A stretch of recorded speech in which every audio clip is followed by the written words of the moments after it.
नमस्कार दोस्तों। आज हम बात करेंगे अपने 7 मई 2021 के डेली करंट अफेयर्स के कुछ महत्वपूर्ण प्रश्नों को। तो दोस्तों, आज का हमारा आपसे पूछा जाने वाला प्रश्न है कि राष्ट्रीय महिला दिवस कब मनाया जाता है। इसका जवाब आपको कमेंट बॉक्स में लिखकर देना है। चलिए गाइस, आज के पहले क्वेश्चन की तरफ चलते हैं। आज का दोस्तों हमारे करंट का पहला प्रश्न है, एनोदर डजन स्टोरीज पुस्तक हाल ही में लॉन्च हुई है। इसके लेखक कौन हैं? चेतन भगत, अरुंधति राय, शोभा डे या सत्यजीत रे? तो दोस्तों, सत्यजीत रे इस पुस्तक के लेखक हैं और एनोदर डजन स्टोरीज हाल ही में पुस्तक लॉन्च हुई है। तो इस क्वेश्चन को आप याद रखना। चलिएगा इस नेक्स्ट क्वेश्चन, देश की पहली मिल्क एक्सप्रेस कहाँ चलाई गई?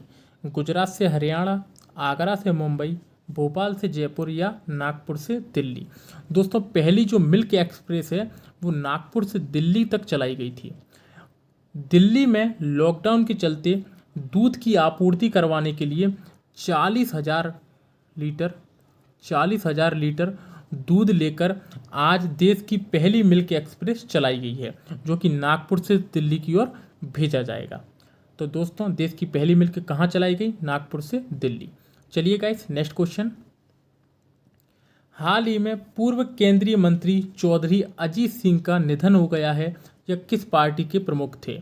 आरएलडी, आरजेडी, कांग्रेस या फिर बीजेपी? तो गाइस, यहाँ पर आपका सही आंसर हो जाएगा आरएलडी। राष्ट्रीय लोकदल पार्टी के ये प्रमुख थे और उसी के ये फाउंडर भी थे। तो गाइस, इनका हाल ही में निधन हो गया है। ये 7 बार सांसद रह चुके हैं। और इनका जन्म मेरठ में हुआ था। मेरठ में इनका जन्म हुआ था। तो ये 7 बार सांसद रह चुके हैं और मेरठ में इनका जन्म हुआ था और आरएलडी प्रमुख हैं। तो गाइस, इस क्वेश्चन को आप स्टार लगा लेना, चौधरी अजीत सिंह को। ठीक है गाइस, चलिए नेक्स्ट क्वेश्चन की तरफ। नेक्स्ट क्वेश्चन है दोस्तों, उच्चतम न्यायालय के 5 जजों की संवैधानिक पीठ ने मराठा आरक्षण को असंवैधानिक घोषित कर दिया है। इसकी अध्यक्षता किसने की? एन.वी. रमन्ना, अशोक भूषण, हेमंत गुप्ता या फिर इनमें से कोई नहीं? तो गाइस, इसका सही आंसर हो जाएगा आपका न्यायमूर्ति अशोक भूषण द्वारा इसकी अध्यक्षता की गई। मराठा आरक्षण इसलिए विवादित था क्योंकि महाराष्ट्र में 50% ऑलरेडी आरक्षण दिया जा चुका है और मराठाओं को अलग से 12 से 13% आरक्षण दिया जा रहा था। तो इसको लेकर सुप्रीम कोर्ट में याचिका दायर थी। तो दोस्तों, सुप्रीम कोर्ट ने साफ कह दिया है कि मराठाओं को आरक्षण नहीं दिया जाएगा क्योंकि वो सामाजिक और शैक्षणिक रूप से दुर्बल नहीं है। तो इसलिए उनके आरक्षण को असंवैधानिक घोषित करार दे दिया गया है और अब ये उनको प्राप्त नहीं हो पाएगा। तो इसकी अध्यक्षता किसने की है? तो अशोक भूषण द्वारा इसकी अध्यक्षता की गई है। चलिए गाइस, नेक्स्ट क्वेश्चन की तरफ। नेक्स्ट क्वेश्चन है दोस्तों, अंतरिक्ष में भेजा गया रॉकेट लॉन्ग मार्च 5B अनियंत्रित होकर पृथ्वी की ओर बढ़ रहा है। यह किस देश द्वारा भेजा गया है? इक्वेडोर, मलेशिया, अमेरिका या फिर चीन? तो गाइस, यहाँ पर आपका सही आंसर है चीन। चीन द्वारा ये रॉकेट भेजा गया है और ये उसके नियंत्रण से बाहर हो चुका है, जो कि बहुत ही स्पीड में पृथ्वी की ओर बढ़ रहा है और इसका वजन है 21 टन वजन है और 100 फीट लंबा है। 100 फीट लंबा है। इसका मतलब ये है कि ये पृथ्वी पर गिरेगा तो तबाही बहुत ज़ोरदार मचाने वाला है और 8 मई को इसके गिरने का दिन बताया है।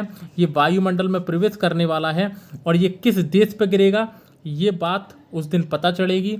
और दोस्तों, कितनी तबाहियाँ मचाता है या फिर कोई बच जाएगा ये भी हमें उसी दिन पता चलेगा। तो ये रॉकेट किसका है? ये चीन द्वारा भेजा गया था। चलिए गाइस, नेक्स्ट क्वेश्चन, हाल ही में नेहरू जूलॉजिकल पार्क में एशियाई शेर कोरोना संक्रमित पाए गए हैं। यह पार्क कहाँ स्थित है? उड़ीसा, गुजरात, आंध्र प्रदेश या फिर हैदराबाद? तो दोस्तों, यहाँ पर ये सही आंसर हो जाएगा आपका हैदराबाद।